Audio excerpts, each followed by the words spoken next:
So let's read the question. The question says that if theta lies in second quadrant, in which quadrant the following will lie? And the question is theta upon 2. इस question में बोला गया है कि अगर theta को second quadrant में लाई करता है तो थीटा अपॉन 2 किस क्वाड्रेंट में लाई करेगा। बहुत ही सिंपल सा क्वेश्चन है। पहले हम की कॉन्सेप्ट लिख लेते हैं। की कॉन्सेप्ट तो लिख सकते हैं if the angle lies in second quadrant, it means that angle belongs to 90 degree to 180 degree। कहने का मतलब क्या है कि अगर एंगल सेकंड क्वाड्रेंट में है इसका मतलब कि वो 90 डिग्री से 180 डिग्री के बीच में होगा। ना वो 90 डिग्री हो सकता है ना ही 180 डिग्री हो सकता है, 90 डिग्री से 180 डिग्री के बीच में होगा। तो इसी की कॉन्सेप्ट को यूज कर लेते हैं। तो according to the question theta lies in second quadrant, इसका मतलब कि थीटा जो है वो 90 डिग्री से 180 डिग्री के बीच में लाई करेगा। तो थीटा अपॉन 2 कहाँ लाई करेगा?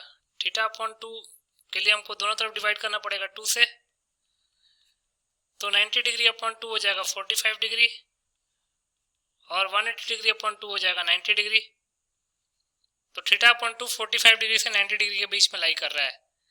तो लिख सकते हैं since theta upon 2 belongs to 45 degree to 90 degree, it means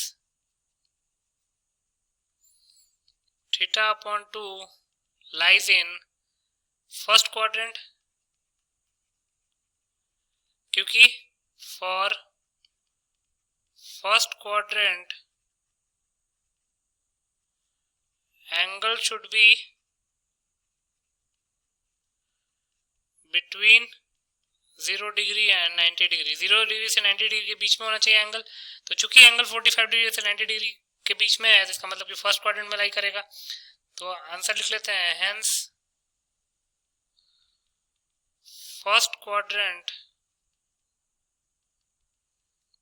is the required answer. So first quadrant will be your final answer. I hope you understood it well. Best of luck.